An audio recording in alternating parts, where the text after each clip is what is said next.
Happy Monday. It is May 16th, 2022, a little after 10 o'clock a.m. Mountain Standard Time here in Wyoming. We're looking today at a cryptocurrency market cap at $1.265 trillion. It is down after last week. Oh my, it is down. We got Bitcoin below 30,000 at $29,476. They're currently down this morning at 1.64%. Ethereum just $6 over $2,000. So we're at $2,006.56 currently, down 3% this morning. And our beloved Ripple XRP at 41 cents, down negative 2.63%.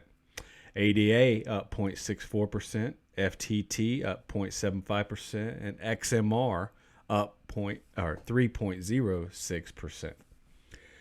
Took a beating last week, guys. Don't get discouraged. Don't hodl your money. Now is the time to buy. Now, granted, this is not financial advice. Do your own research and due diligence. But look, all our cryptocurrencies right now are currently on sale at discount prices. Speaking of, I wanted to make you guys aware that there will be a conversation with Senator Cynthia Lummis, a Republican from Wyoming, on regulation and the future of crypto assets. Now, Cynthia Lummis, she is an advocate for cryptocurrency. Some will say Bitcoin, Ethereum. But I encourage you guys to attend this live event. It'll be tomorrow, the 17th, at 3:30 p.m. You can follow it on YouTube. It looks like the title is going to be called Cynthia Lummis, Regulation and the Future of Crypto Assets. Check that out. We will definitely be watching that, and we will do a video and follow up on what was covered and what these people that are called senators, politicians, that are called champions of the crypto Bitcoin world. I am curious to see what's going to be moving, what the proposals are going to be, and what we're going to be seeing moving forward. Today we're going to be discussing the drastic Terra Luna going to zero last week. Also going to be discussing Bitcoin and what the CEO of FTX made a comment about Bitcoin today. And as well, we will talk about, lastly, as always, XRP and the SEC lawsuit. Eleanor Terra, Fox Business News, come back from vacation. She's reviewed the latest court documents, and I will go over her response to you. So please like and subscribe, hit that notification button, and let's get started.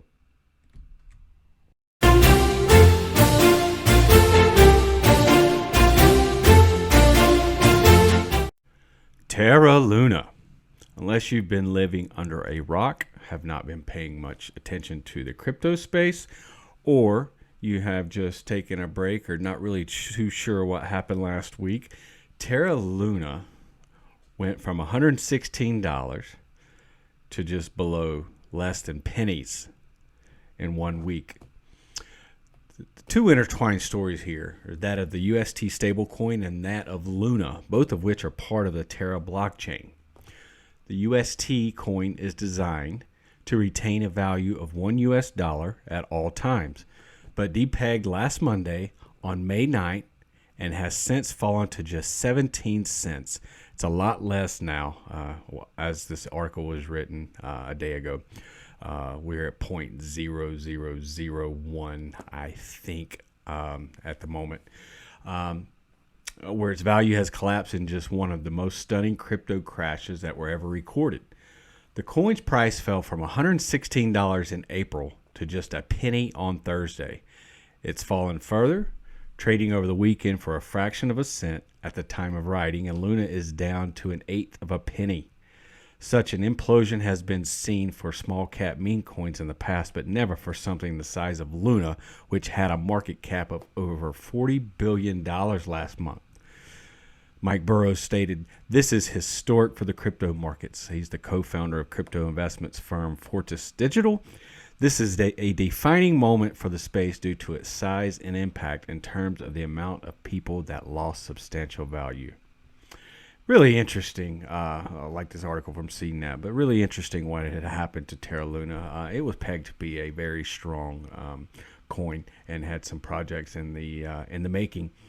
Does go to show you, just as Brad Garlinghouse with Ripple had stated, 99% of coins in our space will go to zero before it's all said and done.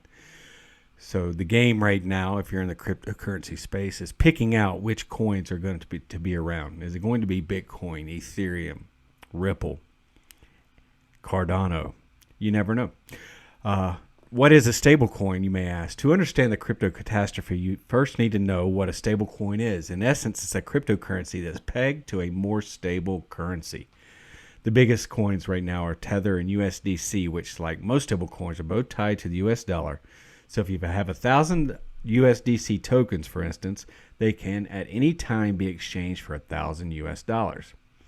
Stable coins are part of the DeFi, decentralized finance, designed to be ways for investors to hedge against the volatility of our cryptocurrency market. Say Ether's price is $2,000, which it is right now. Pardon me.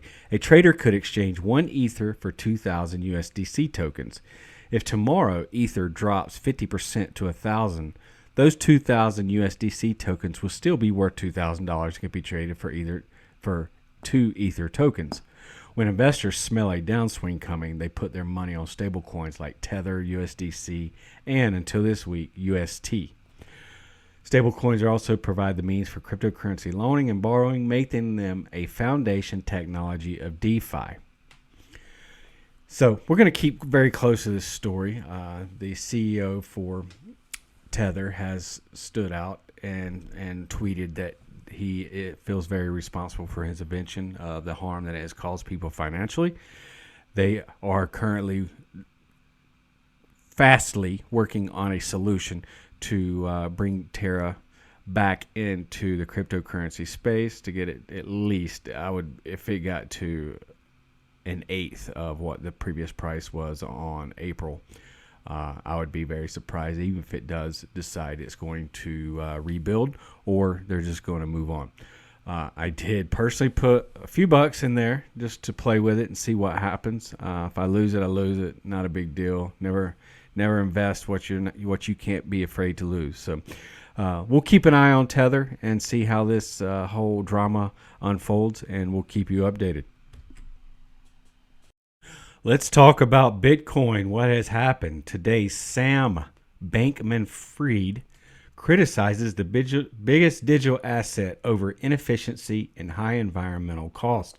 And yes, that's right. He is speaking of Bitcoin. The CEO of FTX Chief states Bitcoin has no future as a payments network.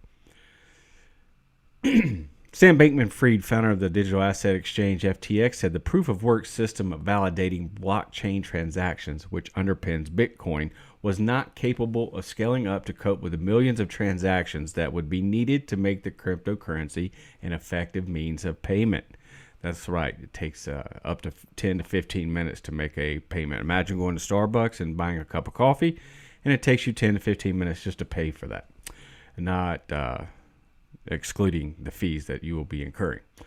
So enough of that. The Bitcoin network is not a payments network and is not a scaling network, said Bankman-Fried. His comments came as the fastest growing cryptocurrency market was hit by a punishing sell-off that left Bitcoin down by more than 35% since January, at its lowest level since late 2020. Bitcoin is still seen by some crypto enthusiasts as a way to conduct everyday transactions. Countries such as El Salvador and the Central African Republic have adopted Bitcoin as a legal tender.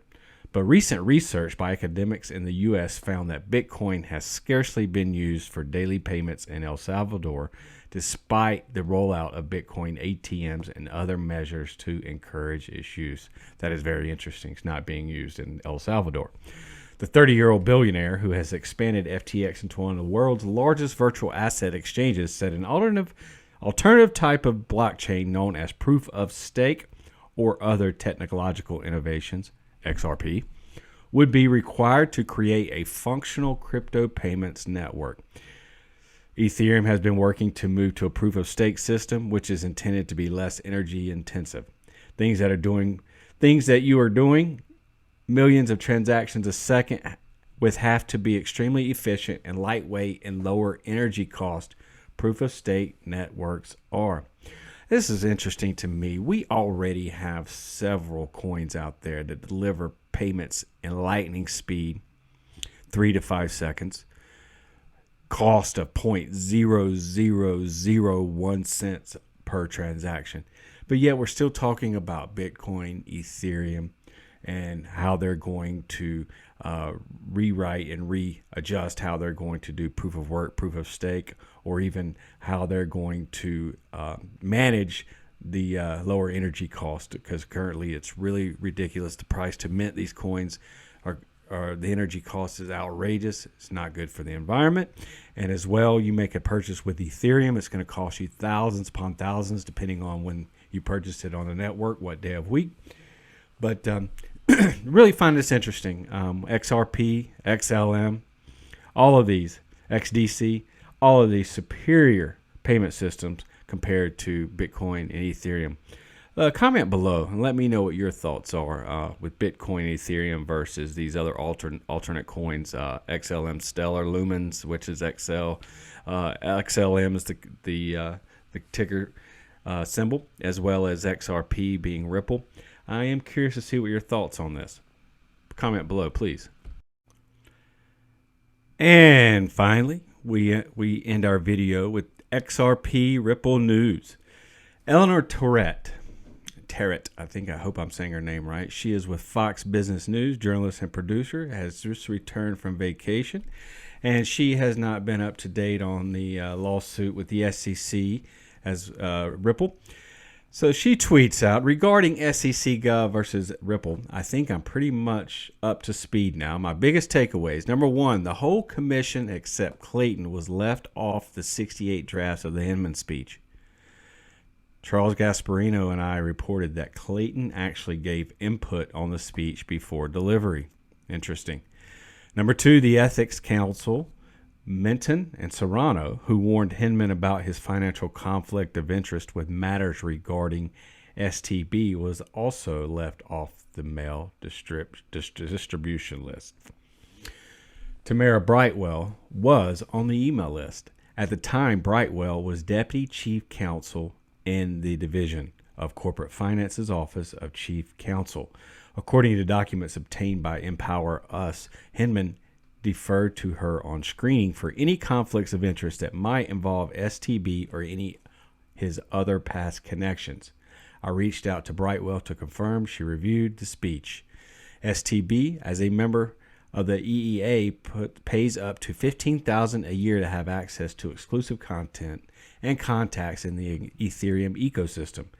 As a member of a former and future firm with these ties, wouldn't Hinman's speech declaring Ethereum not a security and subsequently the price of ETH soaring qualify him as participating personally and substantially in a matter that would have a direct and predictable effect on Simpson, Thatcher, and Bartlett? As I was reading this and I was stating STB, that is the law firm Simpson, Thatcher, and Bartlett. They also do Bitcoin, Ethereum, etc., and that's who Jay Clayton was receiving quote unquote retirement benefits up to $15 million as he was the SEC commissioner under the Trump administration. He now has currently gone to work for Simpson, Thatcher, and Brightwell.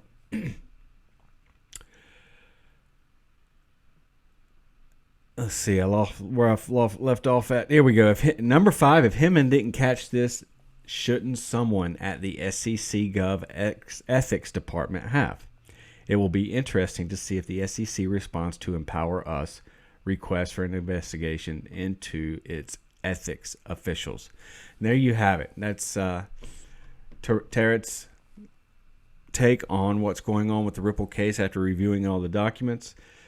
I am just really concerned and interested on how the SEC is not being held accountable. The ethics department is not giving any feedback if there's any investigation into Jay Clayton or Bill Hinman in his speech regarding Ethereum. I'm keeping our fingers crossed, remaining positive. I think we have Judge Torres, which is really great so far with how she's handled the case. Comment below and let us know what you think will happen with the settlement, if there will be a settlement, if the Ripple will win the lawsuit or they will lose the lawsuit. And tell me what you think about the SEC's actions regarding how they're handling this coin XRP. Appreciate it.